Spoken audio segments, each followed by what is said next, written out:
Hello? Hey there, this is Lou Hudson. Hi, it's Brian with the gravy guy. Um, right now you're off in the house. Do you want to be do you want to be turned on there or you want me to wait? Yeah, they should be coming your way now, so I'll go on mute and they'll get started here in a few minutes. All right, I'll enable you in the house and have a meeting. Great, thank you. Thanks.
And actually, sir, I'm sorry to bother you. You're not in the venue at this point. If you're near YouTube and you're watching the video, please make sure that that computer audio is all the way down and use only your phone. Thank you. Yep, sounds good. Thanks.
All right. Do I have a motion to certify closed session that, to the best of each member's knowledge, only public business matters lawfully exempted from open meeting requirements by Virginia law were discussed in the closed meeting to which this certification applies, and only such public business matters as were identified in the motion convening the closed meeting were heard, discussed, or considered?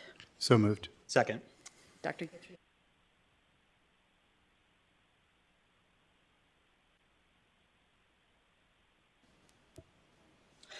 And Ms. Osborne, please call the roll.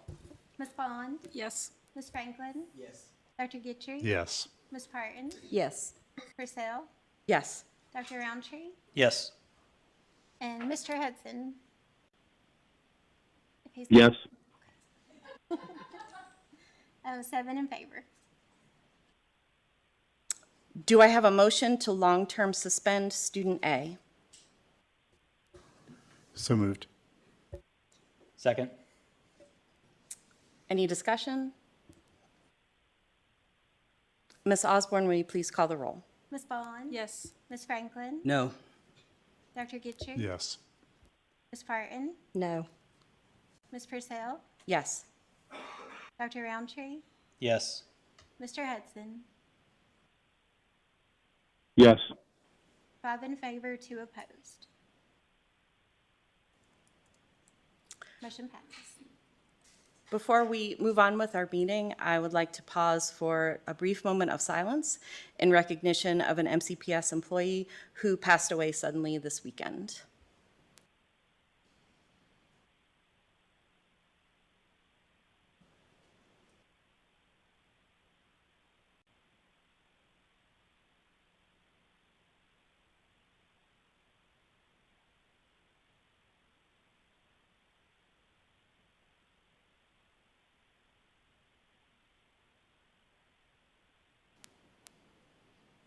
Thank you. Our student representatives tonight are Mallory Akers from Auburn High School and Marina Lee from Blacksburg High School. Will you please read our mission and belief statement?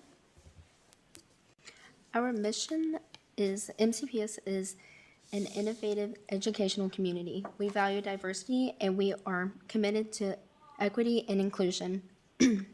MCPS empowers learners to realize success in an ever-changing global society through collaboration with communities, families, staff, and students. MCPS provides a safe, engaging learning environment and intentional exposure to positive social, emotional, and academic experiences. Our beliefs are all students can learn in order to pursue their dreams. Schools are safe places of joy, wonder, and creativity. Every person deserves to be loved, valued, and respected. Kindness is an essential skill of a responsible, productive community member. The diversity of our community is one of our greatest strengths. All people deserve equitable access to opportunities and resources. Every child deserves an advocate. Honoring the voices of students and other stakeholders strengthens the school community. Open communication and feedback are vital to our growth. Learning and teaching are collective efforts that begin at birth and involve the entire community. Relationship building and high expectations are foundational to student success. Thank you so much. Our next item of business is student representative reports. Mallory, do you have a report from Auburn High School? Yes, I do. Okay, so I'm going to start off with Miss Parton. Her last day will be Friday of this week. She graduated from Auburn and has worked for 17 years at Auburn. She always brought a smile to every student's face and anybody's face that walked through the door every single day, and we were thankful to have her and wishing her the best of luck in her new beginnings. On February 6th, our academic and career planning night will start at 6 p.m. Drew Royal, he scored his 1,000th point in the basketball game the other night.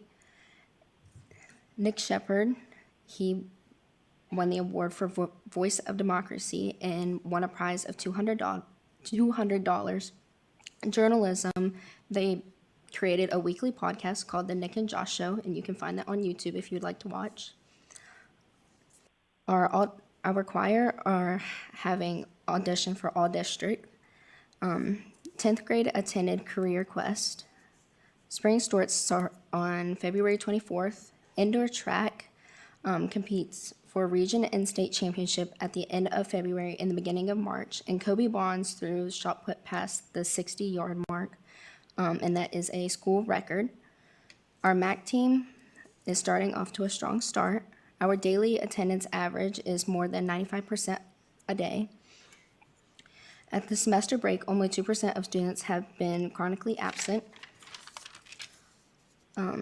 For the 2025 Staff Employee of the Year, it was Miss Beverly Wimmer. She is our cafeteria manager, and she's always made students a priority, and she insisted her staff be recognized as well because there was no way she could have done it without them. She's always tried to engage in students and try to keep up with their lives and just asking them questions just to try to make their day better.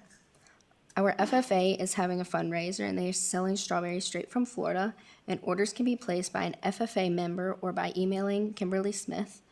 The orders are due February 18th, and they arrive the week of March 3rd. Marina, do you have a report from Blacksburg High School? Yeah. So Blacksburg High School held the Academic and Career Planning Night last Monday evening, allowing students to begin selecting courses for the 2025 to 26 school year. BHS conducted a hazing prevention assembly for 9th and 10th grade students as part of the health and PE curriculum. Tomorrow, Dr. Brem from Virginia Tech will speak to all students about dating violence and provide valuable resources. We had 7 students recognized as Gold Key winners and 13 students awarded Silver Keys in the 2025 Scholastic Art Awards for Southwest Virginia. 18 students received honorable mentions for their artwork. The Scholastic Bowl team will compete in the Super Region tournament on Saturday, February 8th at Blacksburg High School, aiming to defend their state championship title from last year. The Winter Sports Pep Rally will be held on Tuesday, the 11th, to honor our athletes and build excitement for the second Battle of the Bergs basketball game that evening. Girls varsity game will start at 5:30, followed by the boys varsity game. And then also on the 11th, we're hosting the regional swim and dive meet, and the indoor track team will compete in the region meet on the 17th at Shenandoah University. Thank you so much, Mallory and Marina. So now, Dr. Barbara Wickham, Assistant Superintendent of Curriculum and Instruction, will recognize the 2024-2025 Teachers of the Year. This is a recognition and no action is required. Good evening, members of the board. All public and accredited non-public schools are invited to participate in the Virginia Teacher of the Year program to select and to honor teachers who represent the best in teaching in the Commonwealth of Virginia and the nation. The program is open to all teachers in pre-kindergarten through grade 12, including school librarians, school counselors, and reading specialists. Candidates must be dedicated, knowledgeable, and skilled, and plan to continue in an active teaching status. The program provides school divisions the opportunity to recognize outstanding teachers and to focus positive public attention on education and the teaching profession. The Regional and Virginia Teachers of the Year will be announced in the spring of 2025, which will give the Virginia Teacher of the Year more time to prepare for the national level application process. We are pleased to announce Montgomery County's Teachers of the Year for each school at this time. Joining us will be Mr. Patrick Moran from Horace Mann, who provides beautiful glass apples for our teachers. Our Teachers of the Year by school are, and when I call your name, if you would come forward, please, and if you have guests with you, they may come and take pictures as well.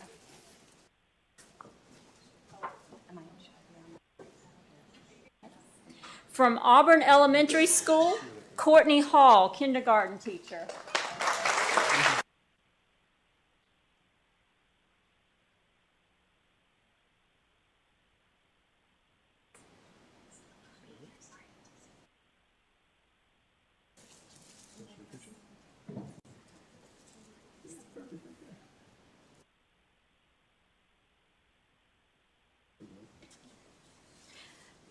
From Bellevue Elementary School, Gretchen Neinstein, 5th grade teacher, and she couldn't be with us this evening.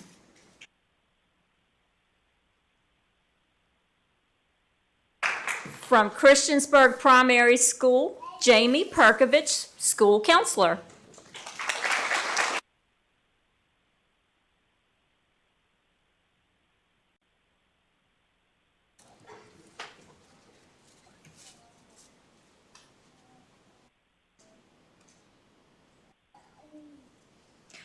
Christiansburg Elementary School, Justin Carter, third grade teacher.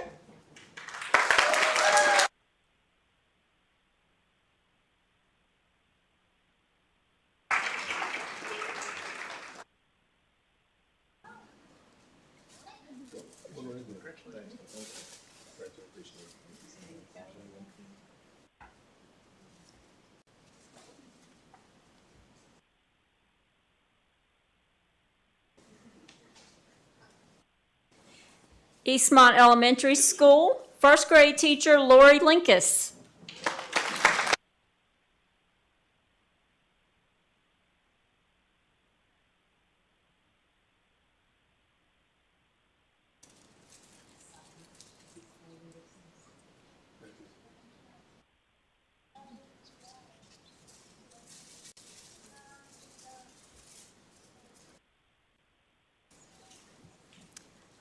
Falling Branch Elementary School, art teacher Maggie Maloney.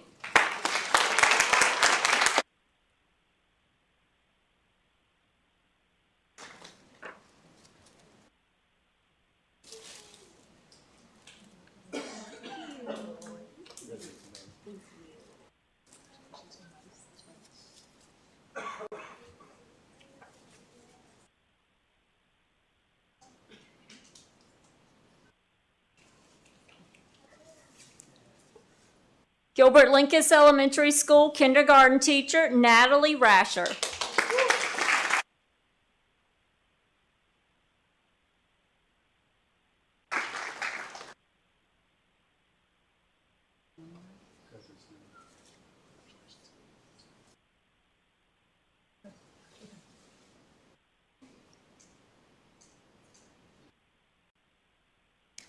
Harding Avenue, fifth grade teacher Angie Johnson.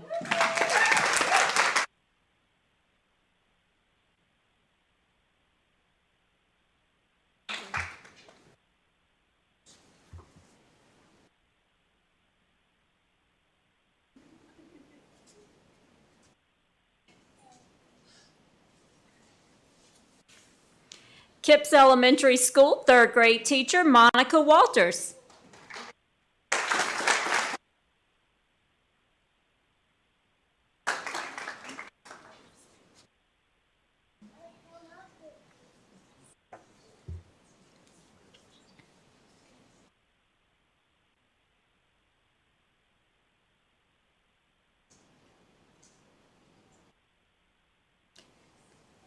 Margaret Beeks Elementary School, STEM teacher Elizabeth Larson.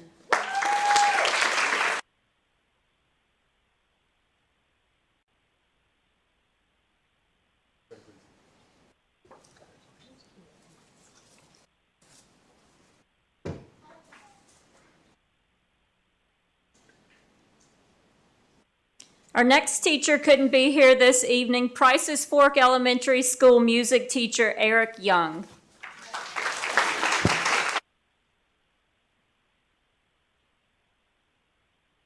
Blacksburg Middle School 8th grade civics teacher Ryan Wade.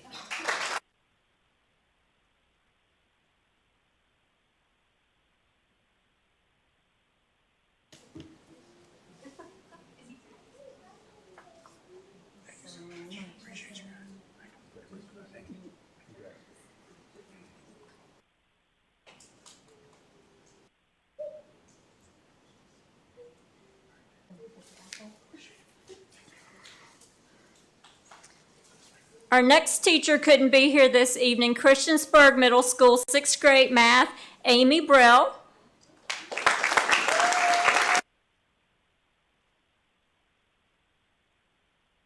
And our next teacher, she and a group of students are representing SMS at the Virginia State Junior Beta Convention in Hampton.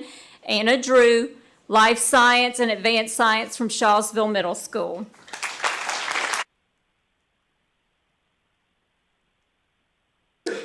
From Auburn High School, World History, Virginia U.S. History, Jenny Ray.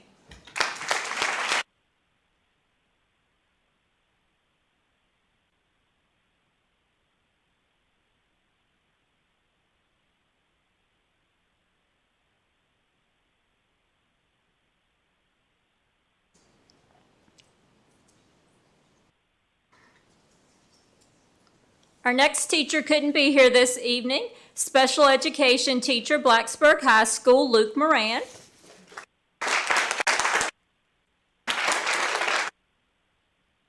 From Christiansburg High School, marketing teacher, Cameron Harris Gilliam.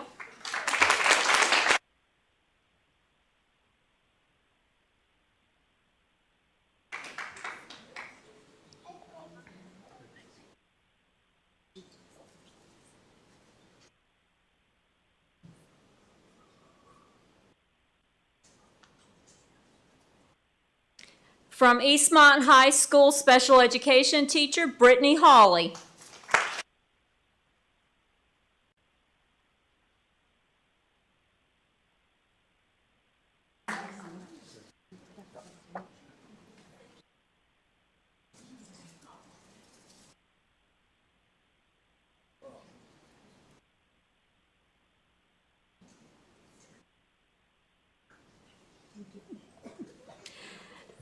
And our next teacher couldn't join us this evening. From Montgomery Central, teaches social studies, Tyler Helzer-Sauer.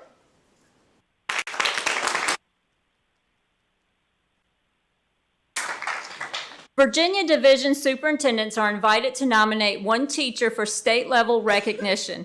These nominees will then be considered for Regional Teacher of the Year awards, and the Virginia Teacher of the Year will be selected from among those 8 Regional Teachers of the Year. Our Division Teacher of the Year has submitted a portfolio to the Virginia Department of Education for consideration.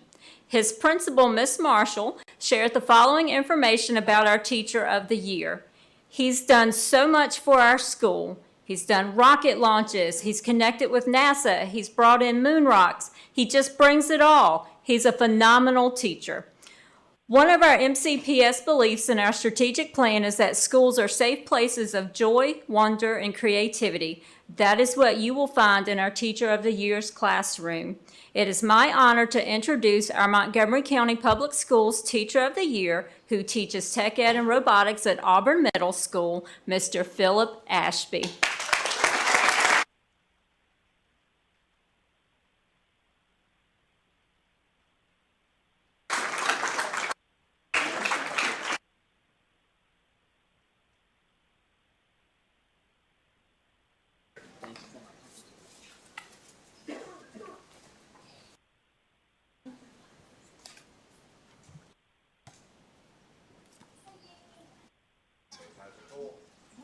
Thank you.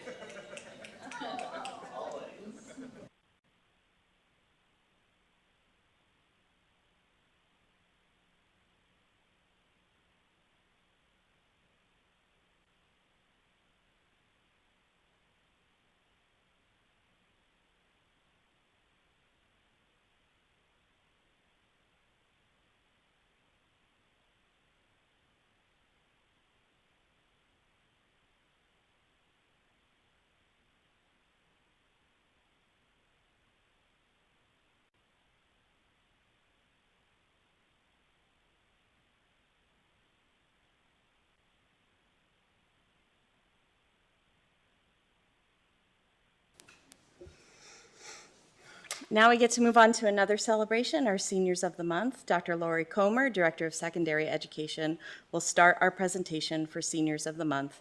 This is a presentation, no action is required. Good evening, Madam Vice Chair, school board members, and Dr. Bragan.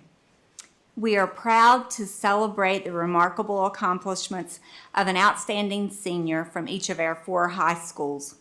These students embody leadership, resilience, and dedication, making a lasting impact on their school community. Their profiles, showcased here and in the central office lobby, highlight their unique talents, aspirations, and accomplishments. You'll hear reflections from the teachers and the administrators who nominated them. recognizing their hard work and their character. These exceptional students represent the best of our schools, supported by the unwavering encouragement of their families and educators. Each school administrator will come forward and present in the following order. Mr. Hurd, principal of Auburn High School, Mr. Stewart, principal at Blacksburg High, Mr. Shane Gwynn, principal at Christiansburg High, and Mr. Matt McDaniel, the assistant principal at Eastern Montgomery School. Mr. Hurd.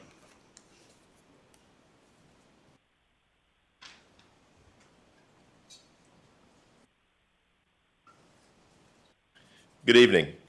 I'd like to introduce the February Senior of the Month for Auburn High School. If Isabel Price and her family can join me at the front.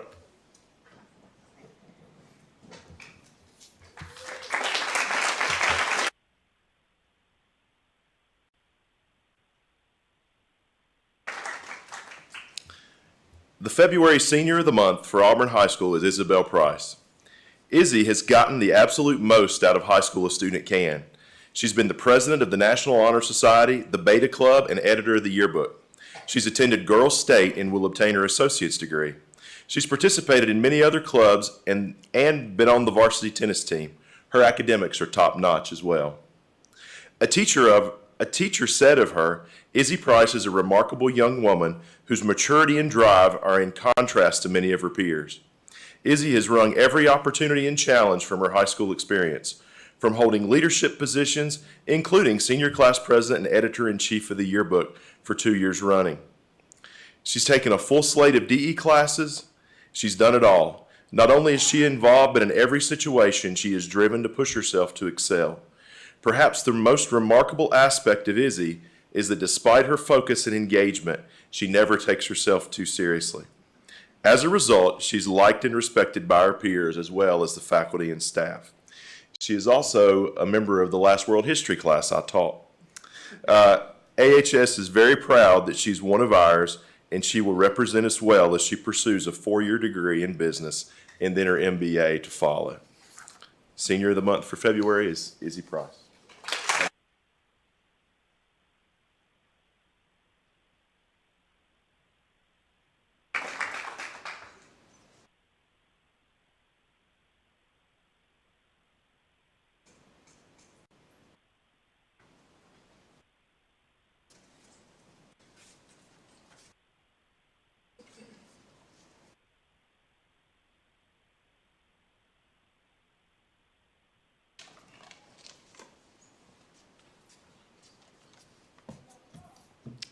Good evening, members of the board. Dr. Bragan, it is my pleasure to present to you Blacksburg High School Senior of the Month. This evening, I'd like to recognize Max Bebo as the February Senior of the Month. Max is here with their family. I'd like to invite them to come up and join me.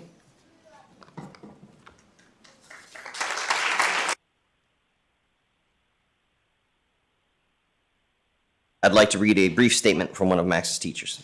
Max has a raw, natural, artistic talent that shines through each of their pieces. Their attention to detail and advanced grasp of artistic techniques allow them to create inspiring artwork. Perhaps more important than their natural talent is the effort Max puts into developing interesting and innovative ideas. They continuously challenge themselves to develop creative solutions, experiment with ambitious concepts, and follow what is seemingly a constant flow of ideas they want to investigate. It is worth noting that they continuously rise to meet those challenges.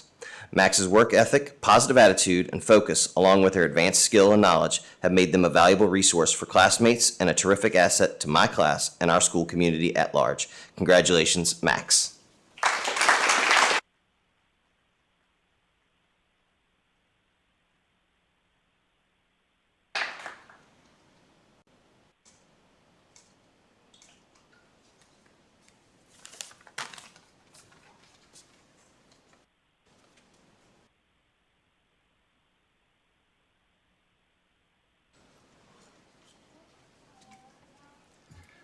Good evening, members of the board, Dr. Bragan, and student representatives. It is my pleasure to introduce the February Senior of the Month for Christiansburg High School, Miss Alexandria Swinson. I would like to ask Allie and her family to please come forward at this time.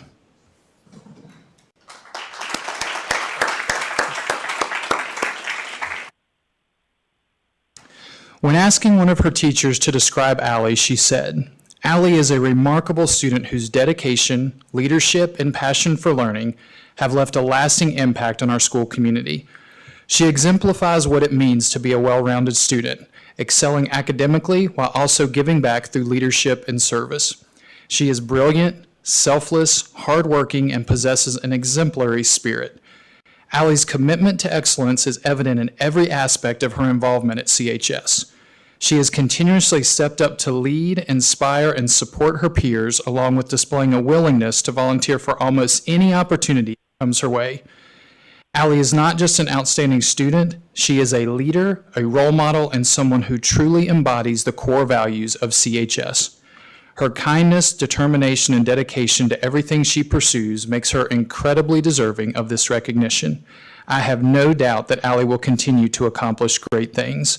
Allie plans to continue her education at a four-year university with a major in environmental sciences and a minor in physics and philosophy with a possible pre-law track.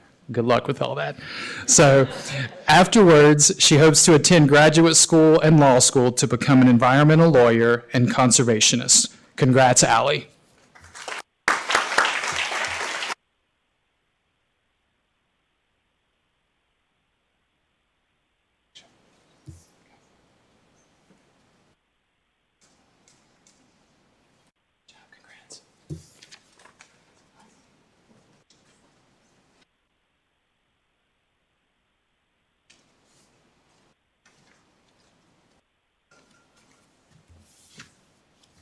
Good evening, board members, Dr. Bragan, student reps.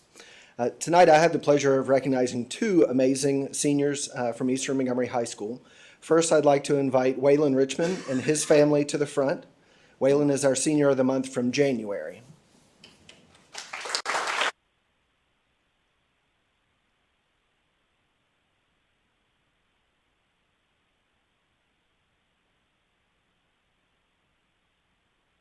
I'd like to read a quote from Mr. Beacon, our MAC team coach. Waylon Richmond is an outstanding young man and scholar at Eastern Montgomery High School. He is a dedicated member of the highly decorated cross-country and track programs at EMHS. Waylon also serves as a captain for our EMHS Scholastic Bowl team, as well as a captain for our social studies and all-around MAC teams. He has an outstanding memory and has an unflappable approach to competition. He has helped lead the Scholastic Bowl team to back-to-back Pioneer District regular season championships and helped the team qualify for and compete in the Small School National Championship Tournament in Chicago during his junior year. Waylon plans to attend Virginia Tech to study animal poultry science to become a veterinarian or criminology to go into law enforcement. Please join me in congratulating Waylon.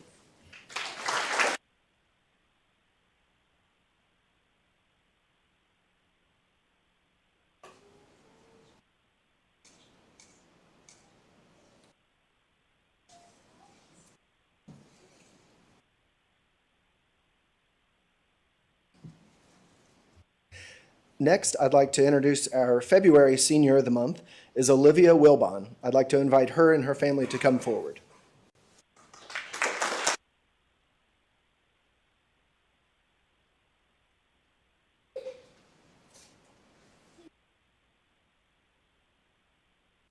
I'd like to read a quote from her English teacher, Miss Howard. I've loved watching Olivia grow and come into herself over the last 4 years, learning about who she is at her core and as a leader, community member, and friend. I'm not sure there is a club or organization that she does not have a hand in, both in and out of school. Organized, go-getter, ambitious, motivated. These words truly don't do justice to the level of commitment and energy that Olivia gives to the school. From her positions with the SGA to her time that she gives to the track and cross-country team. She has competed at state levels in Future Business Leaders of America competitions and a national level at Scholastic Bowl. Additionally, outside of school, she has written for the community local newspaper and newsletter, volunteered at STEM camps in the summertime, and is active in her church and local library. Small towns such as Elliston and Shawsville, Virginia, are truly held together by the people who are willing to help each other, get to know each other, support one another, and maintain community values. Olivia does exactly this. Olivia plans to attend a four-year university and major in communication science or disorders or neuroscience, and to pursue a career in speech pathology. Join me in congratulating Olivia.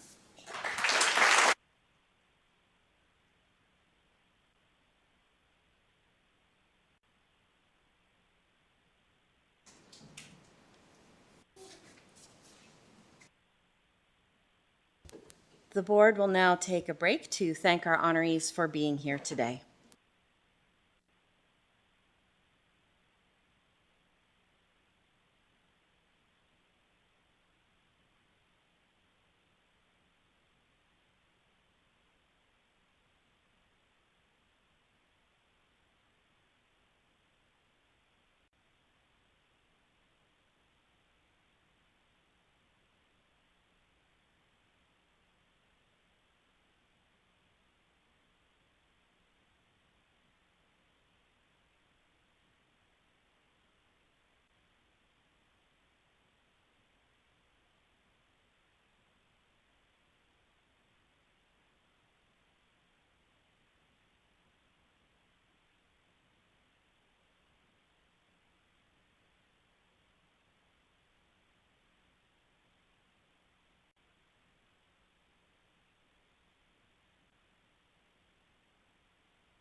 Our next agenda item is public address. We welcome the opportunity to hear from students, parents, employees, and community members about education matters in this community.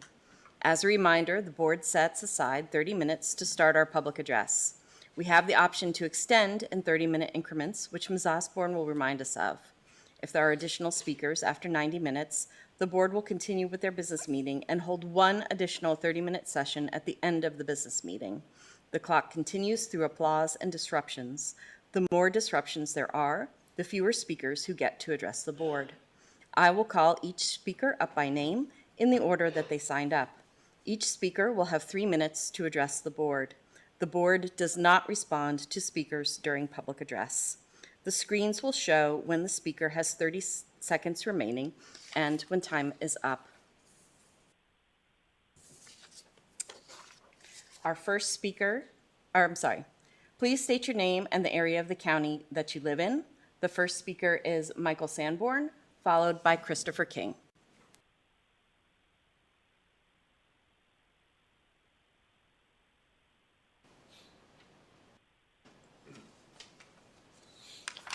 Good evening. I'm Michael Sanborn. I'm a resident of Christiansburg. I'm a Christian and a member of the NAACP, and I recognize that both these identities inform my understandings. And I want to first of all thank you for your commitment and to the work of the school board, and I can only imagine the time and effort that you give to your part in the well-being of the school system. The school board recently presented data revealing disparities that have a negative impact on the life of the school system at large. That there are disparities should give no surprise when there is the realization of the need for a hate speech policy. Giving even tacit approval for hate speech to have a place in the culture of the school is wrong. We are to recognize it will take a serious and disciplined effort on everyone's part to relieve the tension of those disparities in which hate speech plays a real part. I submit the solution involves all interests to first of all be in agreement that the disparities exist and that the hate speech adds to them, and that they are a challenge to how a well-functioning school board and school system works. As it is your combined effort to be a beacon of hope and promise to all the students, then you must together discover a path of oneness that can bring superiority and high achievement to the county schools. Any other environment will only reveal a structure in continued decline, which I submit is evident in the data you, the school board, have presented. The work to overcome a negative culture is not easy, and for a time will cause increased dis-ease. However, as your goal is greatness and success for your students, then it is work that must happen. It is not an option to hide behind attempts at disinformation and denial. It really is that when people work together for the common good, that the joy of what you do is revealed. Thank you for all your efforts to do the best you can, and you have made a difference. Thank you. God bless you. Thank you, Mr. Sanborn. Our next speaker is Christopher King, followed by Sally Walker.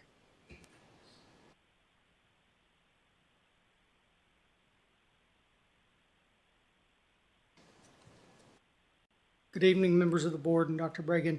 My name is Christopher King, and I'm in the Christiansburg School District. I wanted to bring you guys up to speed on an incident that happened with my son on December the 6th, 2024. On December 6, 2024, I received a call from the principal at Christiansburg Elementary School. After she verified my identity, she explained that my son was okay. As a parent, obviously, you wonder what happens to your child. What she explained was that while my son's third grade class was eating lunch that day, another student told my son that he was going to pull a loaded gun on him. My son immediately went to the cafeteria attendant.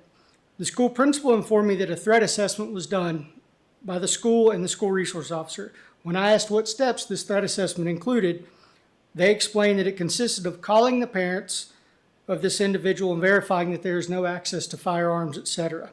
When I asked what the punishment for something of this magnitude was, I was informed that the student would be given an assigned seat at a different table for lunch and separated in the classroom. I attempted to find out if this student was still in class with my son, to which I understand could not be disclosed. I went to school to check my son out shortly thereafter.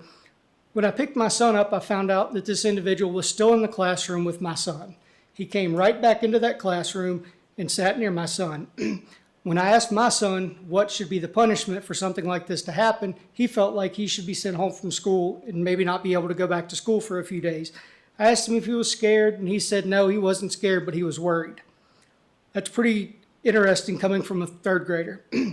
What I found most interesting in this situation is that a threat such as this resulted in a phone call to a parent to conduct this threat assessment. I can assure you that when I was a student in Montgomery County Public Schools, I did a lot less, and my mom had to come to school for those meetings. Trust me, I understand that. Another interesting piece to this puzzle is later on that day, Christiansburg Elementary School had a winter dance. So several students, were asked to leave this dance by the principal and the school resource officer. So what I would like to know is, how can a threat of that magnitude not require somebody to be sent home? However, at an elementary school dance, students get sent home. So in a letter from the superintendent, it states, all students and members of our school community deserve to feel safe. It is on all of us to work together to prevent firearm violence and to avoid the harm and tragedy that shootings of any kind can cause in the spaces in which we live, learn, work, and play. So again, the question I pose to you guys, if a threat to pull a loaded gun on a student does not require a student to be sent home, what kind of behavior can require students to be kicked out of the elementary school dance? Having served in law enforcement for over 17 years, I recognize the importance of keeping a safe environment and the value of threat assessments. This is not anything that anybody should take lightly. I do want to commend Sheriff Parton and all of the other law enforcement agency leaders in the county for making sure that there is a school resource officer in every school. And lastly, I'm sorry, your time is up. Okay. Thank you so much. Our next speaker is Sally Walker, followed by Deborah Travis.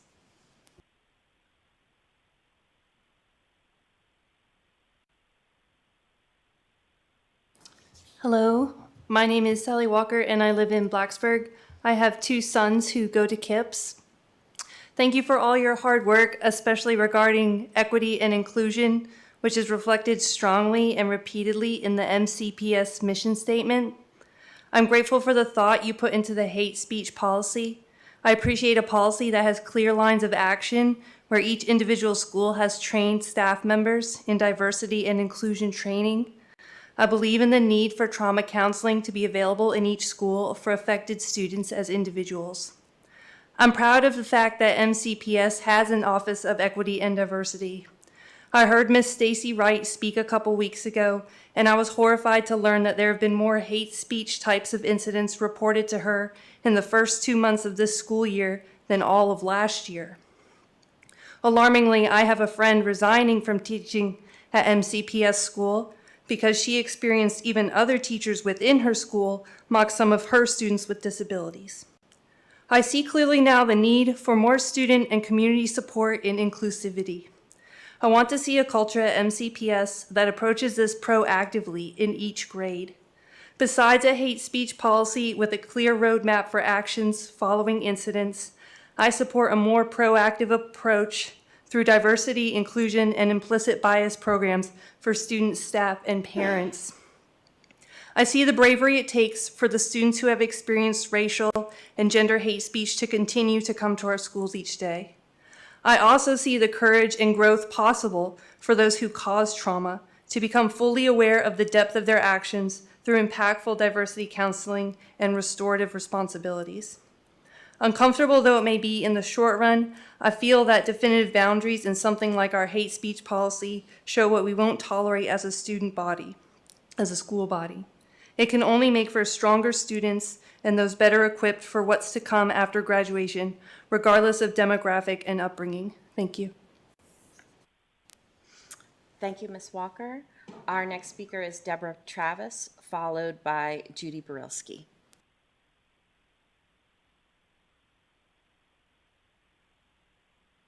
Dr. Brayton and the school board, Good afternoon. I'm Deborah Travis, and I live in the town of Christiansburg.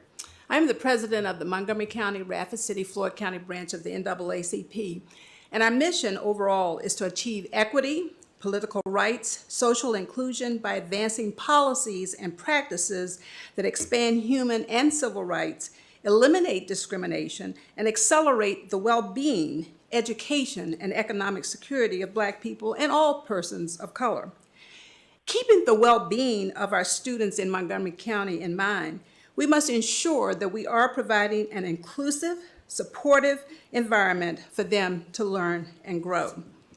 Over the years, we have worked with community and other local organizations to advocate for our students and teachers so that they can have a full learning and teaching environment that embraces equity and fairness, thus promoting educational excellence.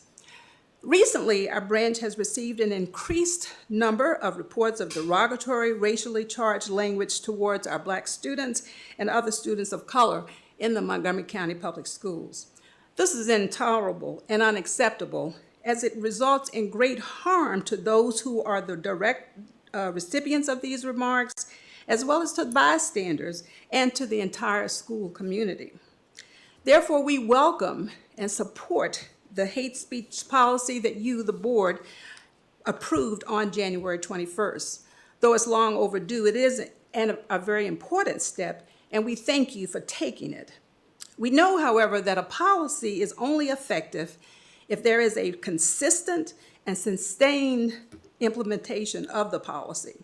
So we and the community look forward to receiving reports from our superintendent that demonstrate in specific detail that the policy is being implemented in an effective, consistent, and sustainable manner. Providing this, we will ensure that our students feel that they are being heard, they are supported, and that they can trust that their well-being is priority. We and our local community partners will continue to monitor the situation, and we do look forward to open communication. Thank you. Thank you, Ms. Travis. Our next speaker is Judy Barilski, followed by Anna Dalton. Good evening, Vice Chair Purcell, members of the school board, Superintendent Reagan, and student school board representatives. My name is Judy Barilski, and I live in Blacksburg. I appreciate the consideration you gave to suggestions by the community and each other, and the subsequent policy changes you made at the January 21st meeting. Specifically, thank you for the addition of race to the list of individuals and groups included in the definition of hate speech, and the inclusion of a statement regarding the impact of hate speech on targeted students to be added to the policy introduction. Also, thank you for adding the opportunity for parents to report hate speech and staff training on racial trauma to support students individually impacted by hate speech. I understand the importance of moving to adopt the hate speech policy in order to address concerns brought to you by MCPS students. I appreciate the administration's readiness to develop an implementation plan, as well as regulations to guide implementation. I heard your additional suggestions to be addressed in these regulations and recommend a review and revision of the existing guidance documents to support the Student Code of Conduct and Employee Handbook in order to address the following concerns that you raised. Principals having the appropriate guidance to respond to hate speech. Hate speech being accurately coded and tracked in the reporting system. Safeguards and protections in each building for individual students who have been targets of hate speech, staff consequences for not reporting hate speech, and staff and student rights and regarding due process and appeals. I found Dr. Bragan's clarification of the Supreme Court's use of the phrase substantially disrupts as it applies to hate speech occurring in places and context outside of the school to be very helpful, and believe including this explanation as part of regulations would be helpful to others. And I very much appreciate Ms. Woodsetzer's explanation of the role that she and Ms. Wright have played in the response to reports of hate speech. However, I have been unable to find this role explicitly described in MCPS guidance documents. If such written guidance does not already exist, I suggest that as part of the development of regulations, the administration make explicit to school and division administrators how they can call on the Equity Department for assistance regarding a complaint of hate speech, and what services its Director and Administrator of Equity and Compliance can provide. Likewise, as part of the regulations, I suggest that the role of the Director of Student Support and Interventions be made clear regarding the services and supports to principals in response to student behavior. Thank you for adopting the hate speech policy, for your support in developing regulations and a plan of implementation. Thank you so much, Ms. Borelski. And our next speaker is Anna Dalton.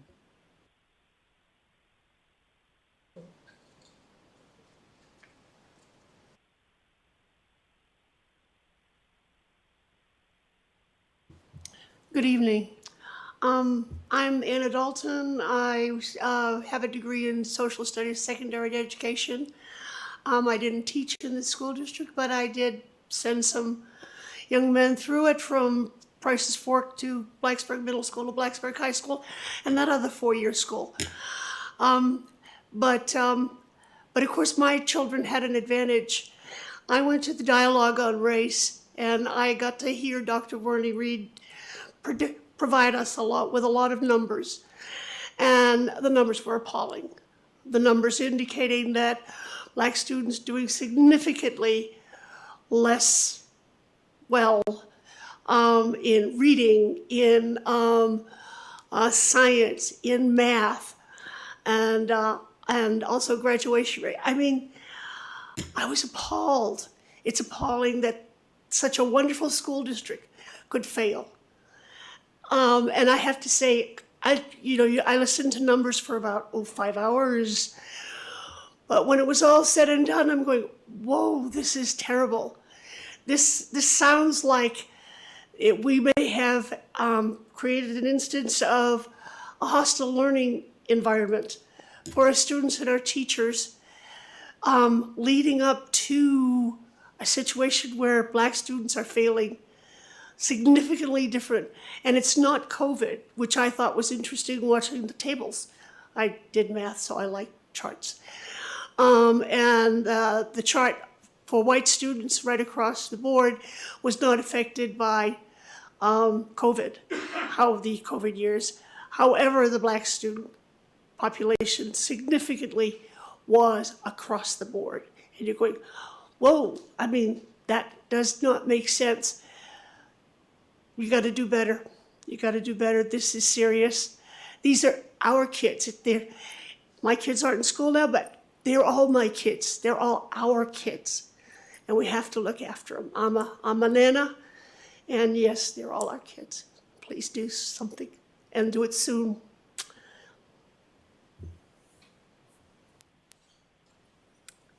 Thank you so much, Ms. Dalton. And as our last speaker signed up for public address, we'll move on to consent items. If no one wishes to move an item out of consent, we will consider these items approved.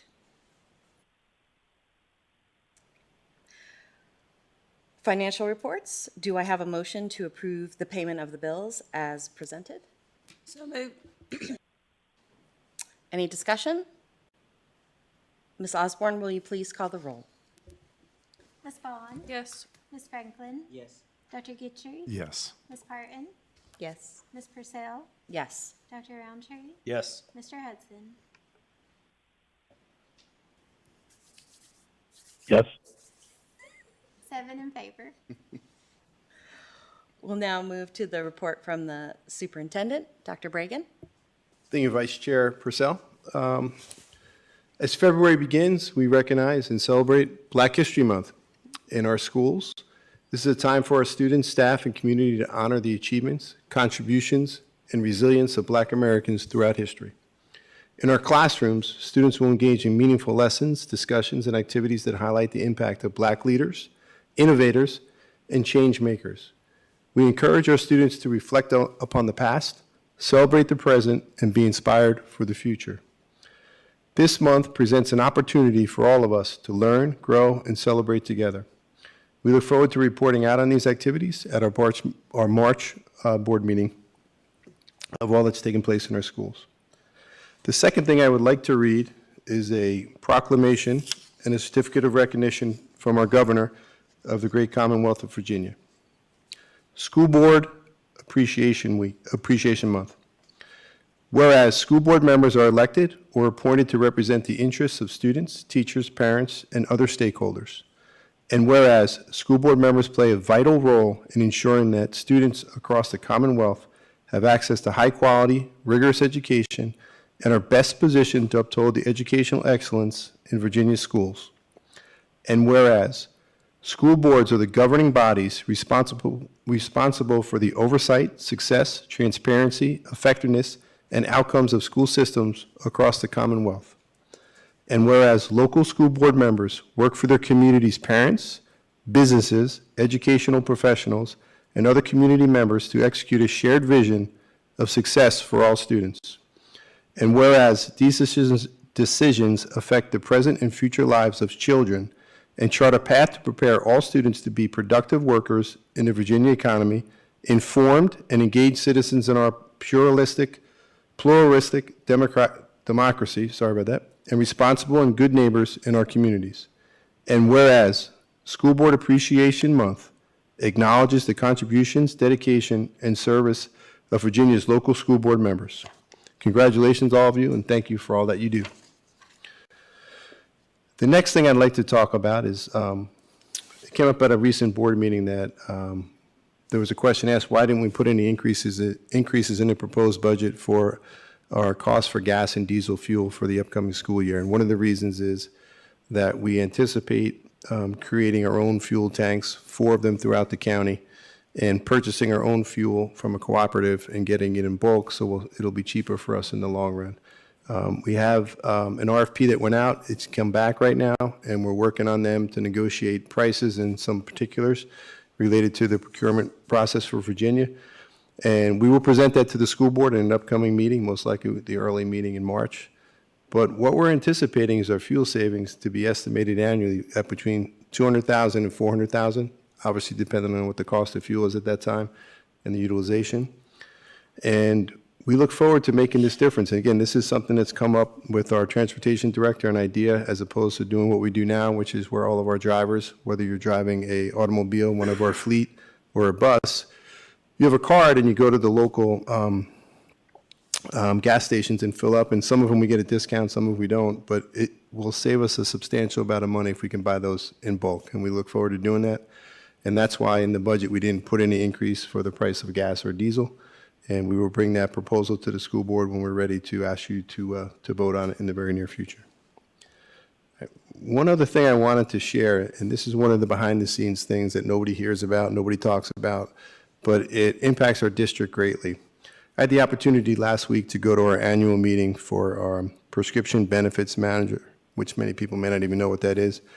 But a little over a year ago, we decided to switch from our Anthem provider for our prescription benefits. They still do our medical, and go with what's called the prescription benefits manager, and the company's called MedImpact. And at the time, they said we could save you a significant amount of money on your prescription costs for all your employees that have, coverage within a division. And they promised us they would save us $2 million. Our spend on prescription costs for the division on an annual basis is approximately $4 million. And we are self-insured, so we basically cover that cost for all of the employees. And at the annual review meeting about a week and a half ago, they met that number. Our current costs over that year from October of 2023 to September of 2024 was a little under $2 million. So you're like, okay, that's great, $2 million, you saved that, what does that mean? That means a lot for our community and for our division. It enabled us this year to provide dental coverage through Delta Dental for all of our families, our employees as well as their families, at no charge to the employee. And it also enabled us for 2 years in a row to not have any employee increases for their health benefits costs. And that's significant in a time when the trends are between 7 and 10% increases annually for medical coverage and for medical bills and things like that. So I point that out to you all because, one, it's something I think we should be proud of, and two, Ms. Bland is the director of finance, and since her team's taken over there a little over a year ago, they've done a lot of these kind of behind-the-scenes initiatives that maybe you don't hear about, maybe you don't know about, but have a profound impact on the district. So I wanted to shout out to Ms. Bland and her team. I just wanted to share that publicly. And that's all I have, Vice Chair. Thank you. Thank you so much, Dr. Bragan. We'll move on to a capital project transfer. Do I have a motion to authorize a request to the Board of Supervisors for a capital project transfer of $26,937 to the 2024-2025 school operating budget? So moved. Second. Thank you for the motion and the second. Any discussion? Ms. Osborne, will you please call the roll? Ms. Bond? Yes. Ms. Franklin? Yes. Dr. Gitry? Yes. Ms. Parton? Yes. Ms. Purcell? Yes. Dr. Roundtree? Yes. Mr. Hudson? Yes. 7 in favor. Motion passes. Moving on to the Dual Language Immersion Program. The administration presents the Dual Language Immersion Program for approval. An update on this program was presented at the December 3rd, 2024 board meeting. Do I have a motion to approve the Dual Language Immersion Program as presented? So moved. Do I have a second? Second. Any discussion? Or motion passes, any discussion? Or wait, do I need to call the roll? Sorry. I think Ms. Franklin wanted to say Got a something. question. Okay. So, do we have teachers lined up for the program, or where are we at with that? We don't have teachers specifically assigned to it yet, but we are working with a provider that will get us the teachers if and when we move forward. The next step in this process is obviously we're going to budget for it, and then shortly thereafter, I believe we already have the meeting scheduled towards the end of February to meet with community members and solicit interest. That will be, will formalize exactly how many people we have in the program and whether we have to have a lottery or not. But we don't have the teachers currently assigned, but we are working with a provider that will get us those teachers if we cannot find them internally. And we're 100% confident we'll have enough staff.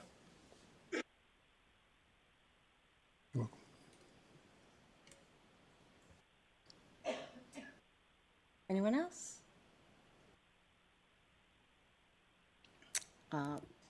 Ms. Osborne, will you please call the roll? Ms. Bond? Yes. Ms. Franklin? Yes. Dr. Gitry? Yes. Ms. Parton? Yes. Ms. Purcell? Yes. Dr. Roundtree? Yes. Mr. Hudson? Yes. 7 in favor. Motion passes. Moving on to the retired school security officers. The administration presents the retired school security officer plan for approval.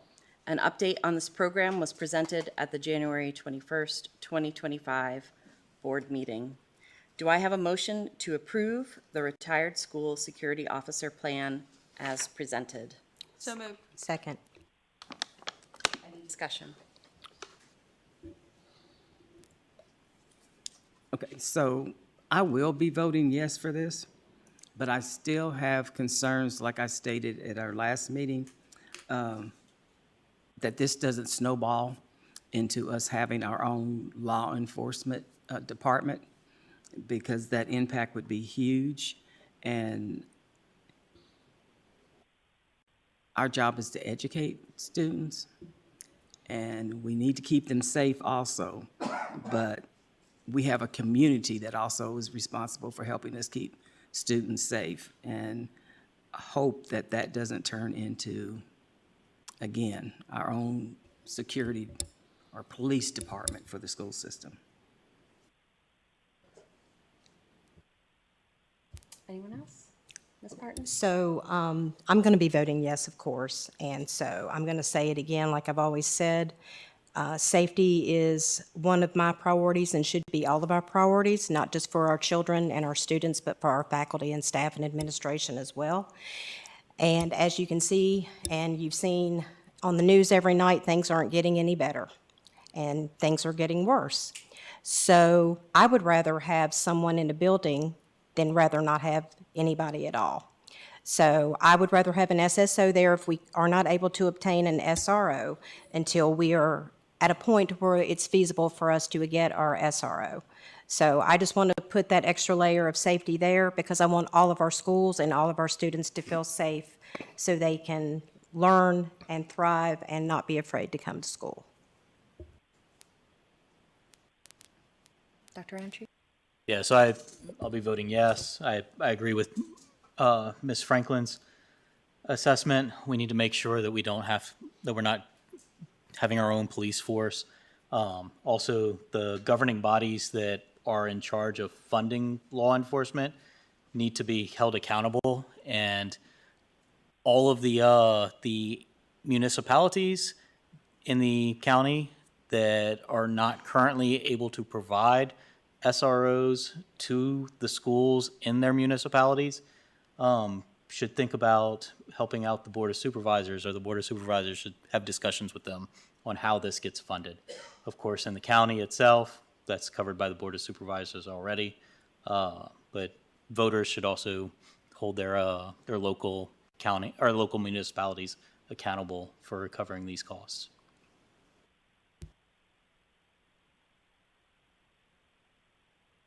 Mr. Hudson, do you have a comment? Yeah, thanks, Mr. Purcell. I'll be voting yes as well. I definitely believe this is an important program. Our SROs are important in our schools. They provide a lot of essential functions, and we need to keep that support going. And if that means we have to do SSOs, then I'm in favor of that. Thank you. Thank you. I also plan to vote yes. I echo Ms. Franklin and Dr. Roundtree's concerns as well. Ms. Osborne, will you please call the roll? Ms. Bond? Yes. Ms. Franklin? Yes. Dr. Gitchery? Abstain. Ms. Parton? Yes. Ms. Purcell? Yes. Dr. Roundtree? Yes. Mr. Hudson? Yes. 6 in favor, 1 abstain. Motion passes. Next up is Policy 1-2.5, Compensation and Expenses. The administration will provide a revised Policy 1-2.5, Compensation and Expenses for approval. Do I have a motion to approve the amended Policy 1-2.5 as presented? So moved. Second. Any discussion?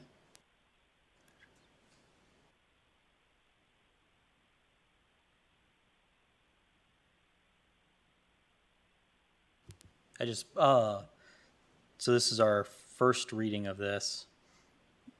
Is it appropriate for us to vote on the first reading?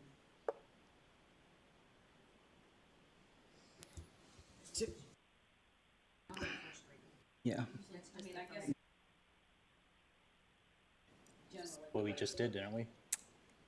That's what I have in front of me. Yeah. So, first, yeah. Typically, whenever we bypass the second reading, it's after we have had long and timely discussions on a policy, and we need to just move forward. But with the first reading of this, I would think we should wait.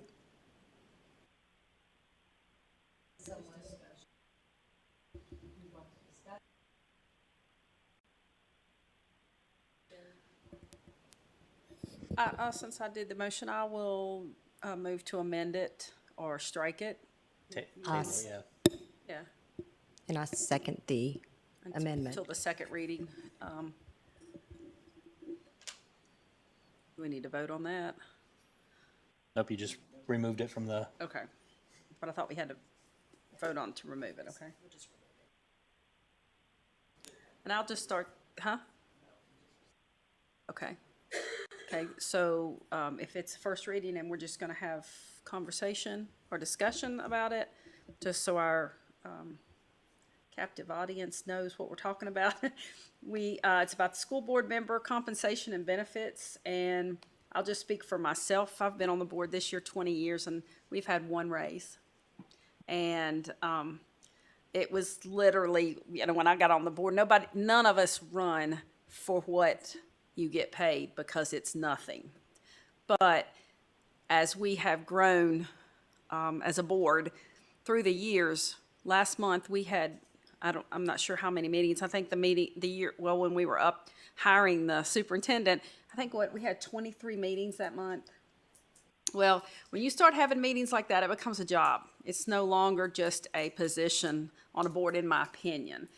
And we take a lot of time away from our families. We take a lot of time. We have to take off work. We've got a board retreat coming up, and I know myself, I have no paid days off, and I'll have to just eat half a day of work. No, well, actually a day and a half, because I work Saturdays. And we are willing to do it, but it does help to have some compensation. And we did, and I don't know, a kind of quick look on some of our surrounding counties, and all of them are extremely higher paid than we are. But our policy did not allow us to get a change in that, except for when the majority of the board is elected, which is not what our state guidance is. So what we're trying to do is align our policy to be with our state policy, which says that you can vote a raise when there's at least 2 people, am I correct by saying that, up for election. So that way we can go ahead and approve some sort of higher compensation to what we get. Which I most definitely, first, second, or third reading will vote yes. Can I ask a question? So I see here the school board member compensation and benefits. Am I missing something? Because we did talk about amending the policy so it aligned. Is there a second document? No, this is it. We Dr. Getchie, we discussed it with, we were working on the agenda with the chair and vice chair. What we did was we went back and looked at what the VSBA recommends. And this is their policy, and it's very Spartan, as you note. We didn't just make a change, but what it does say is our policies align with what the state expectations in the state code is. So if the state code changes or something, this is automatically aligned. So that was the thought. So it basically says that we will follow the state code for compensation and for benefits. I see. And pretty much that's it. It doesn't elaborate on much other things and specify that. Okay. I guess I was confused because I thought the actual policy was being revised, but no. It would be replaced with this. Oh, okay. Yeah, is there a second document? Is there a second document? Or is it just this? I see. Okay.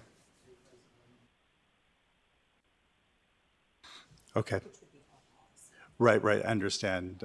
It wasn't clear to me that this was just wholesale replacing the policy rather than just revising it. Okay. I think the rationale is that the simplicity says that we're complying with state code, and it allows us to be evergreen and not have to revise the policy continuously. We hadn't revised it since 2004, and we were very, very off from where state code is currently. Right. Okay, thank you. As a question, it's referencing state code 1950 as amended. If ever that code is amended, do all those numbers stay the same so that it's still referencing the right thing? I would imagine if the code changes, we should probably change that reference, right? It would be different. Okay, but then we'd have to have a vote to change the numbers. Correct. Anyway. So you can't win for losing. I think that's what you're saying. Yep. But hope. Yeah. With that being brought up, would there be a way, because we are adopting the state policy rather than revising ours, that if the state policy got updated, ours would automatically update, or we would still need to change it to reflect? Well, if the code changed, we would be in line with the code. If the policy changes, we would change our policy. Okay, right? so This is only a guide from the VSBA, but it's referenced in the code. If the Code of Virginia changes, this policy would still be in effect because we're aligned to whatever the present code is. I think, Dr. Roundtree, your question was the reference would be different if, right, if That the was my number question, changed. Yeah. is if the reference would change. Mr. Hudson, did you have any comments?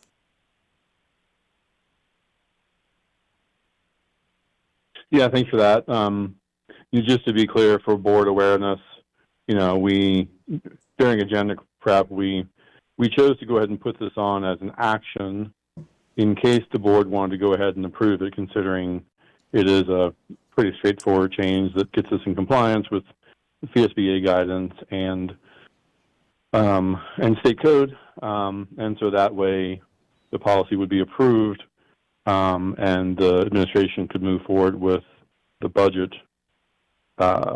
based on that. However, obviously, we can table that vote, which I believe is what you guys did tonight, which was fine. Seemed like that was an easier course of action than not having it as an action and then trying to turn it into an action if the board chose to do that. So yeah, just for context there, that was the only real rationale there. But I appreciate the administration's efforts on this. I think getting us in compliance with the state code on this, which would give us more flexibility than the outdated policy that we had, is a good thing.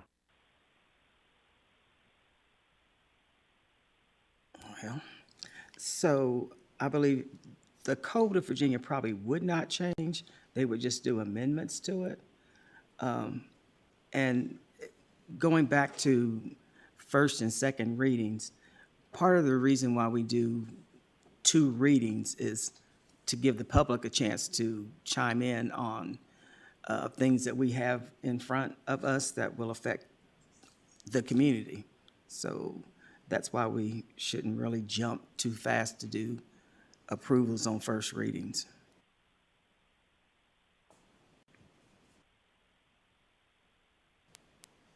Okay, so we've tabled this motion, and we'll return to it at a later date. Moving on, fiscal year 2025-2026 budget. Next, we have the 2025-2026 budget for discussion. Angie Bland, Director of Finance, and Trevor Bennett, Budget and Finance Manager, will be available for questions. This is information only, and no action is expected.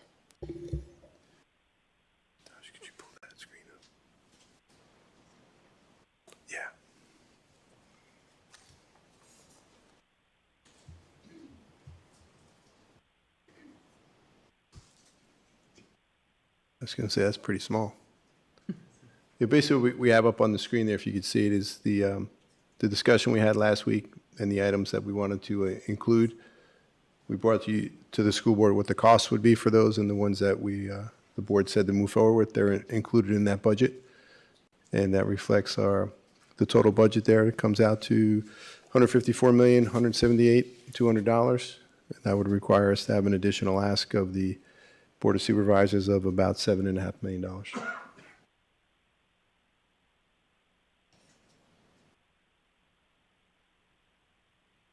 Board, are there any questions for? I just have one question for clarification. I was thinking about it after our last meeting. I think it might be helpful for people to understand. So I know that we're reducing the steps for our salaries. And one of the things that might be helpful for people to understand is about compression, because we use that term and people might not understand what's meant by that. So, I asked about the differential, because one of the things that I heard is that I've heard, there are employees who've been here for 10, 15, 20 years. Does this adjustment help those employees? Can you just talk a little bit about salary compression and how the change of our scale to fewer steps addresses those concerns? Sure, absolutely. We can both pitch into that. First, compressing the scales, the majority of our pay scales have 30 to 31 steps. Ms. Bland, just move closer to the mic. Yes, absolutely. Is this better? So taking these individual salary scales and condensing those to 15 steps does a couple of things. First, taking the beginning scales compressing those, for instance, step 0 to step 2, will allow for beginning salaries to help us in recruitment purposes. It will, increase the starting salaries, definitely help with human resources in those efforts to hire for those positions. As well as you do that, employees at times feel like it takes them 30 years to get to that final step. This will increase, they will increase their chances of reaching the top scale. That's very important to a lot of employees, to reach the top of that pay scale. So that this will allow them to do that in a much shorter time. Also doing that, we have some pretty big gaps between salary steps. This is going to condense that and allow those, peers to get in closer and allow them to move up collectively. Okay, great. Thank you so much.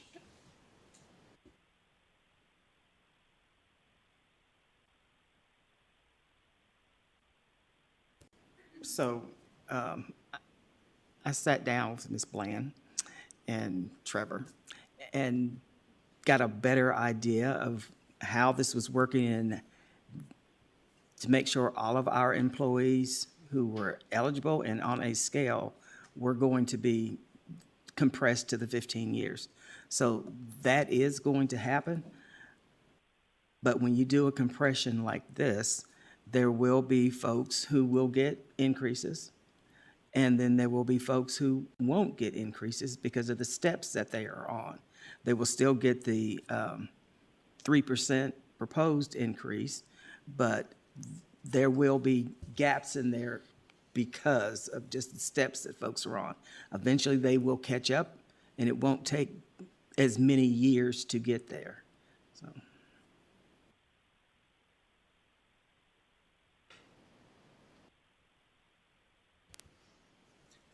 Yeah, sure. Thanks for all the work with the budget. Just because it's a budgetary issue now, I'd just like to bring back to our organizational meeting on June 7th that we as a board agreed to be committed to non-discrimination and anti-harassment, to nurture an environment of inclusiveness, and prohibit discrimination on the basis of race, color, religion, national origin, sexual orientation, political affiliation, gender identity, pregnancy, childbirth, or related medical condition, age, marital status, disability, or status as special disabled veterans.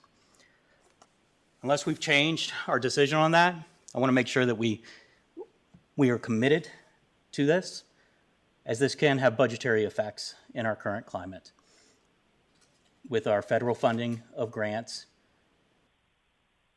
by our decisions on supporting all of these categories that we have. I, for one, am committed to it no matter what.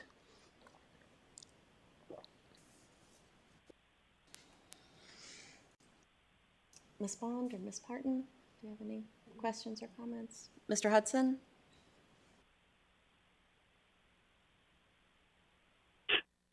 I don't have any comments. Thank you.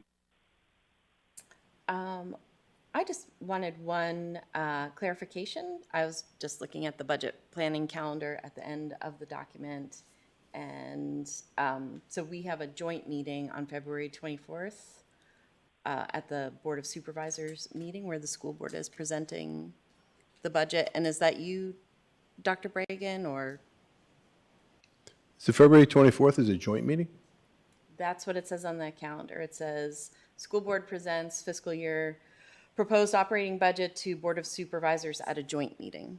I don't think that's the joint meeting. Okay. The 24th is when the Board of Supervisors has asked me to present the budget that the school board had approved. I thought our joint meeting was in March. I could be wrong. I don't know it off the top of my head.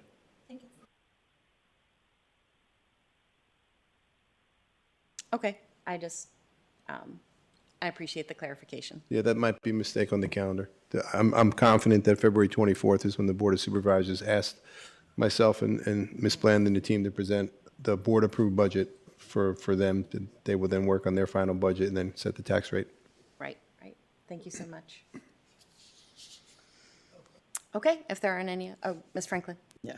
So, yeah, my eyes were crossed going over these figures time and time again and flipping back from meeting to meeting to find what was what at the last meeting and what's been changed. So could you please give, for nobody's but for me, what is changed from the last budget on the, what was that, the 28th? We meet so much anymore. The last regular workshop, what was that?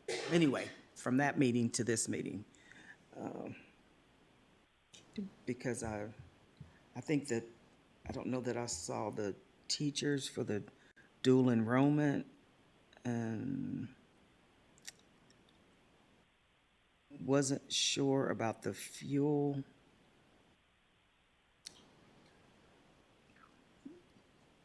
And anyway, if you could do that, it'd be quicker than me trying to. Sure. Yeah, the only changes from the last meeting were we removed the Dean of Students, the 2 additional Dean of Students positions, as well as reduced the school board salary increases by half because it wouldn't take effect till January 1st. So those are the only 2 changes. So everything else is the same? Yes. Well, from that prior meeting too, we added the salary enhancement, the compression for all employees, right? Yeah. We added the increase in the school nutrition program to ensure that we had free breakfast and lunch for all those that needed it. Mm-hmm. And we added, there was one other thing we talked about. Yeah. Help me out. We voted on 3 things, didn't we? Last meeting. That we included the financials in this total summary. The removal of that position. Yeah. Those Addition of the 2 additional nurses. That's right, the nurses, and those items were included in the budget that was presented last meeting, but those were approved by the board. So The nurses are still here? Yes, the nurses are in this budget. Yes, ma'am. Okay.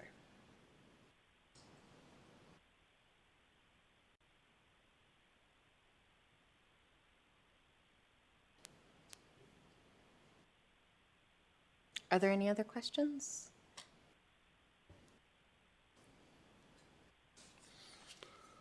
Thank you so much, Mr. Bennett and Ms. Bland. Thank you. Thank you. Appreciate your work.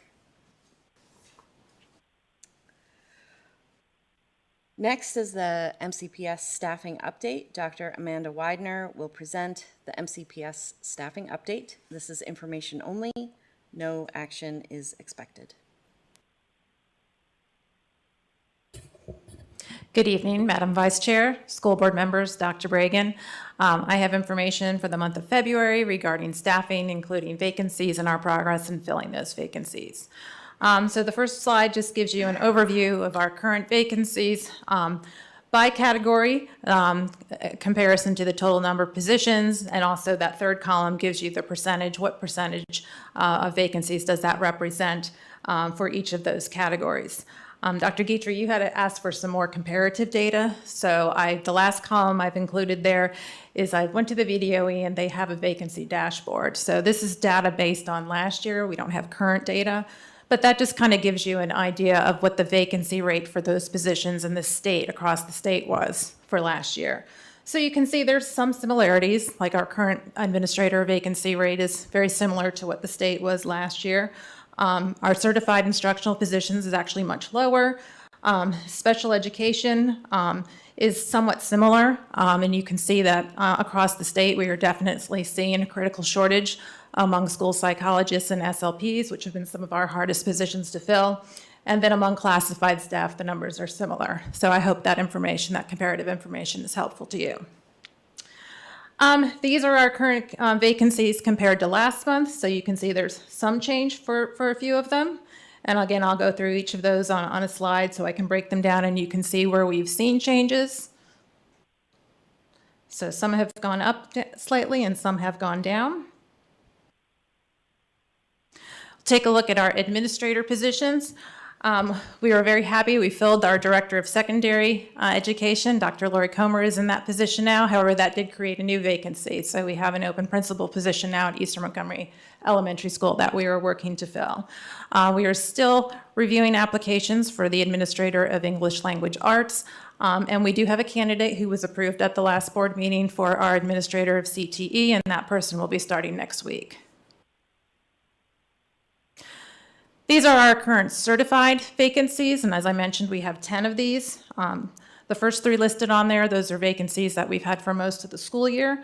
However, we are bringing 3 candidates tonight for approval. The IT DART position, we have a candidate recommended there.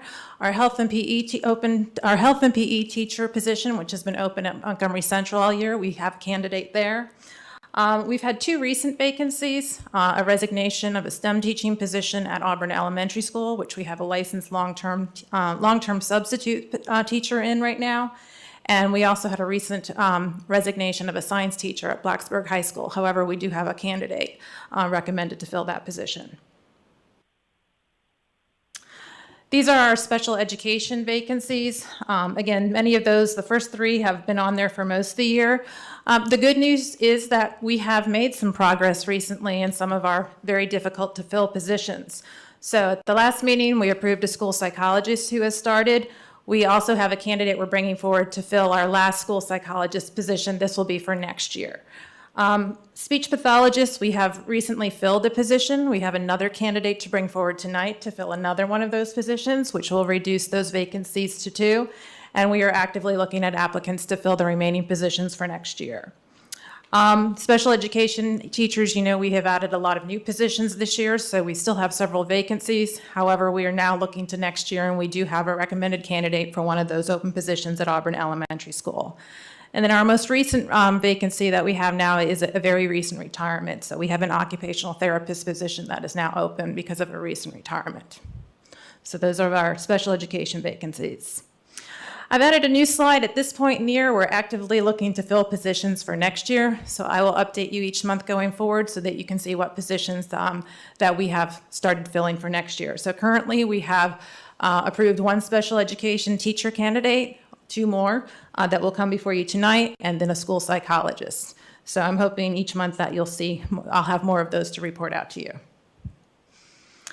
Moving on to our classified side, these are our operational vacancies. Our biggest area of need continues to be custodians. So we have 1 candidate to bring forward tonight, and there are other candidates in the hiring process.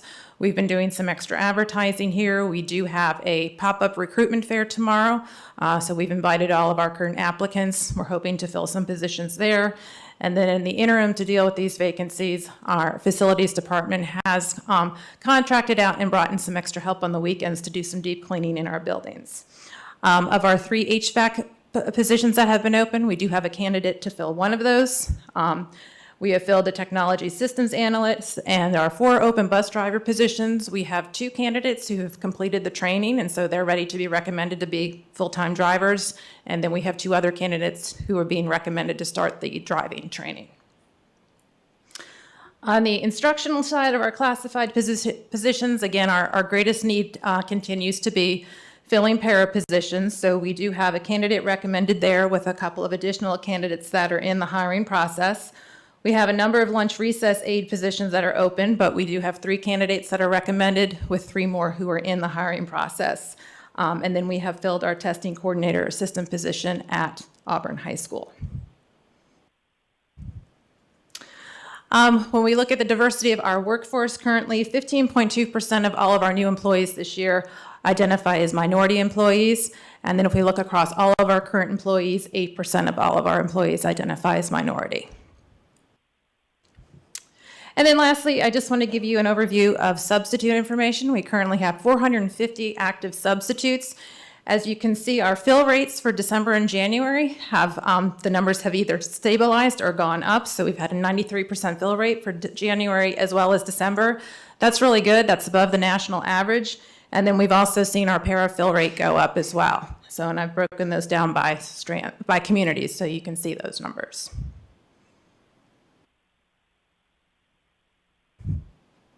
Can I answer any questions for you?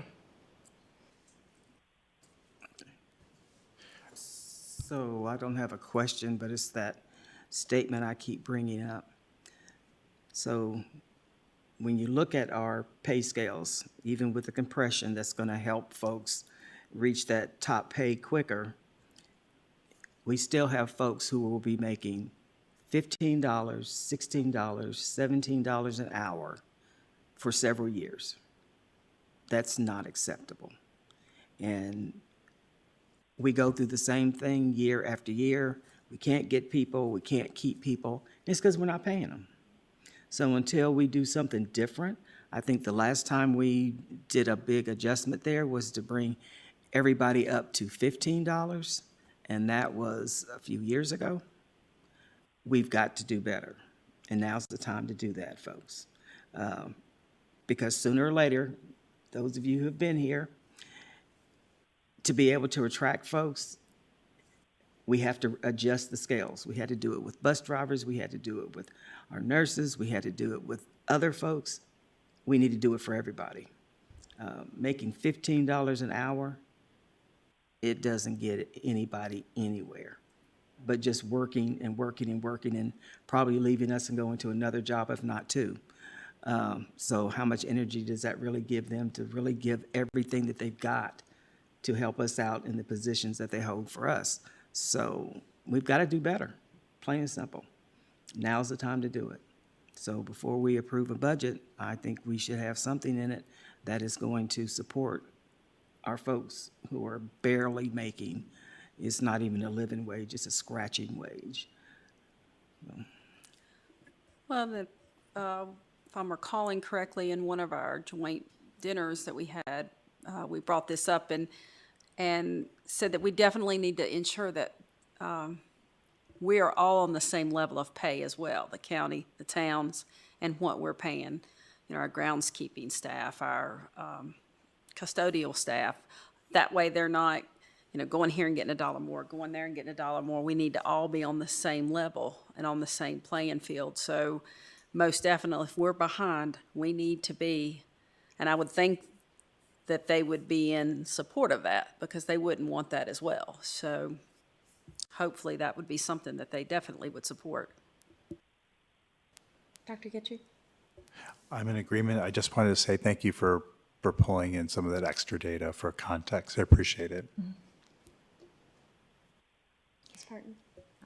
Dr. Weiner, thank you so much for all of your time and the information as always. I agree with Ms. Franklin and Ms. Bond, not just because we cannot recruit, but a lot of it is for retention, because we might start out with real good people, but if things look better on the horizon, they're not going to stay with us, and we're going to keep having a lot of turnover, and that just makes it even harder on us. So whatever we can do, and our schools can't function without our teachers, yes, but our schools can't function without all of these staff members as well. So we just need to keep that in mind, and we need to get them where they need to be, because we get good people, and I hate to lose them, and we end up losing a lot of good people, and it really breaks my heart. So we need to try to figure out a way we can help them out, and we can keep our staff that we want to keep.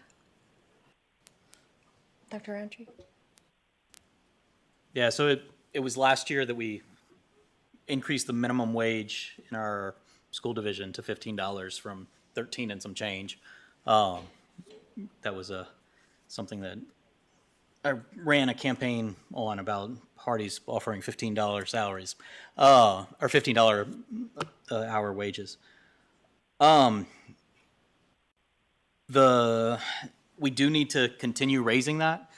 We agreed last year that we needed to get that up in the $17, $18 range. If we want to do that this year, we should go ahead and get it done. See what it increases the budget to. As far as the presentation here, thank you for putting it together. Just had a question about the state numbers that you had on there. I think it was slide 2. So spec ed, do we classify psychologists as special education, or? In that category that I've created that I use every month, special education certified, yeah, that includes our special education teacher vacancies, related fields in special education, like our therapists, our occupational therapists, our physical therapists, our school psychologists, our speech language pathologists, and our BCBAs. So, yeah, I have grouped all of those. The state doesn't group them, which is why I broke it out with those numbers there to show that the state breaks it out a little bit differently. So, Yep.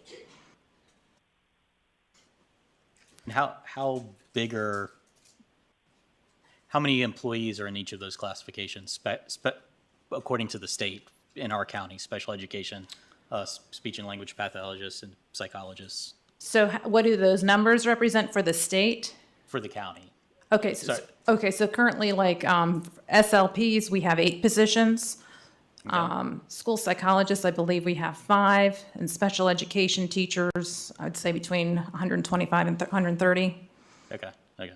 So the 6.1% is by far dominating in that special education teachers category. Yes. Compared to the 11.2 and 11.8. All right, thank you. Mr. Hudson, did you have any comments? No questions. Thank you. Yeah. Thank you so much, Dr. Widener. Oh, sorry, Ms. Franklin. So I'm going to throw this out here because we keep saying that they need to raise it. And I'll put out that no employee in Montgomery County should make less than $20 an hour. So I put it out there and you all do what you want, but that's where I'm at.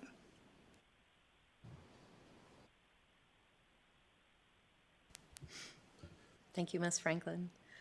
Thank you so much, Dr. Widener, for putting all of this together for us. I just want to echo a through line from Ms. Franklin, Ms. Bond, and Ms. Parton about just having parity with other government employees. That was something that struck me when the sheriff and chief of police from Christiansburg were here a couple of weeks ago, where they said they made sure to stop poaching from each other and just keep the salaries the same so that there wasn't that kind of turnover. And that seems like a very practical thing to do. So thank you so much, Dr. Widener. You're welcome. So Well, we're moving, sorry, to Ms. Franklin's point, if we want to look at that, we should have the administration let us know what the impact for next meeting as to a $1 increase to the minimum, $2, $3, $4, and $5. That would get us from 15 all the way up to 20 in dollar increments. So just to clarify, right? So if we look at the school budget as we presented it tonight, we're up on salary enhancements and raises $5 million. So you want us to come back and say what would if we raise the minimum pay for all employees to $20, what would that cost? And then I think I heard you, Dr. Roundtree, say what would it be if we raised $1, $2 for those that are making between 15 and 20? What would the cost be? Up to 20, Yeah. not increase. That was the thought. We can get you that information. Or just what the cost is for those sub $20 an hour employees for each dollar increment would work too. Well, and if I may, why don't we see if we're going to pair, or if that's kind of what I personally think as a board member we should do, why don't we find out the equivalent of salary there, so that way we're not jumping into a different. That's fair as well. That way, if that's kind of what we're saying, then we can say, okay, what are you paying? What are you paying? For the And let's- counties and the towns? Right. We And could do have that. some kind of equivalency opposed to just saying, well, let's just throw this out. Let's take a look at, so that way we truly can kind of speak to what what I've kind of said. If they're not paying what they should be paying, Well, and they might be paying 20, I don't know, but. I don't either, but I'm just saying, our employees are our employees, and, but I hear you. We'll get that We'll get that information for the next meeting. All right, if discussion is complete on our staffing update, are there any items of unfinished business? Well, I'll just say, as we heard from the public tonight, Folks are looking for a plan and implementation for our hate speech. So I hope that's something we can see coming up soon. Absolutely.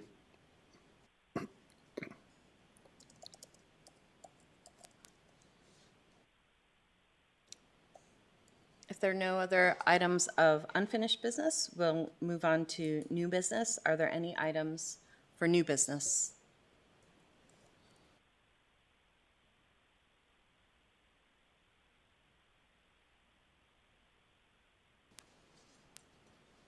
Okay, hearing no items for new business, we'll move on to announcements and information. Are there any announcements that board members would like to share?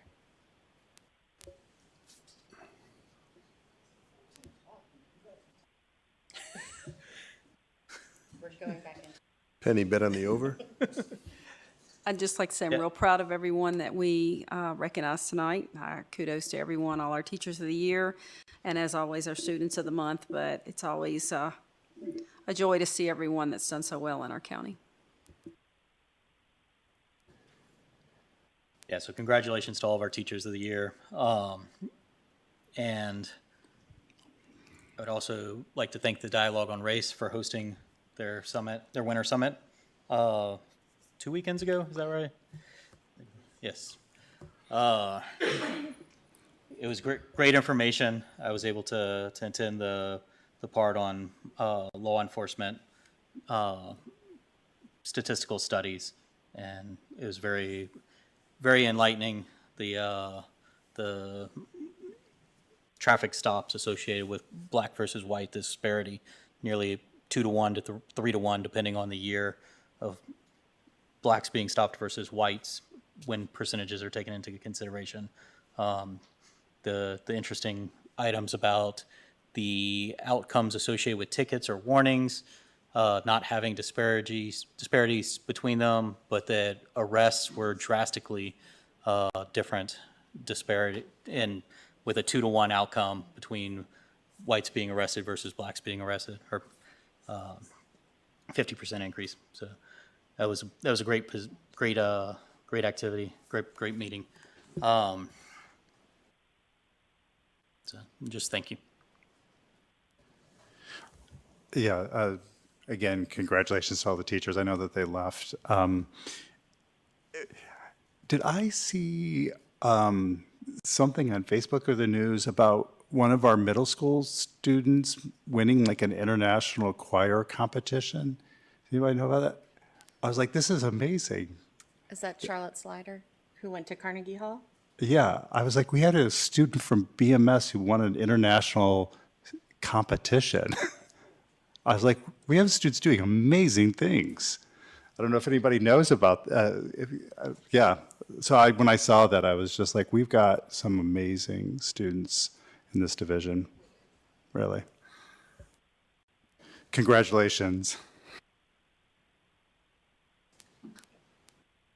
I'd like to thank Ms. Osborne for our Valentine gifts and school appreciation that she left us. I appreciate that. I know you have a very busy job.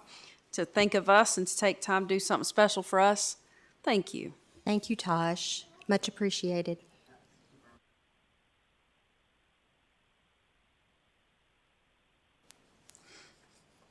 All right. Well, I'll echo all of your thanks and championing, and yes, thank you, Ms. Osborne, for these special treats. Looking ahead, upcoming school board meetings. I've had my calendar up and it keeps closing. Our next meeting, our next work session is February 18th, and then our next business meeting after that is March 4th. Now we will move into closed session to discuss personnel matters. Do I have a motion to enter into closed session as authorized by Section 2.2-3711 of the Code of Virginia to discuss 4 personnel matters? So moved. Second. Any discussion? Ms. Osborne, will you please call the roll? Ms. Bond? Ms. Franklin? Yes. Dr. Gitcher? Yes. Ms. Parton? Yes. Ms. Purcell? Yes. Dr. Roundtree? Yes. Mr. Hudson? Yes. 7 in favor. Motion passes. All right, we go into closed session. Thank you, everyone.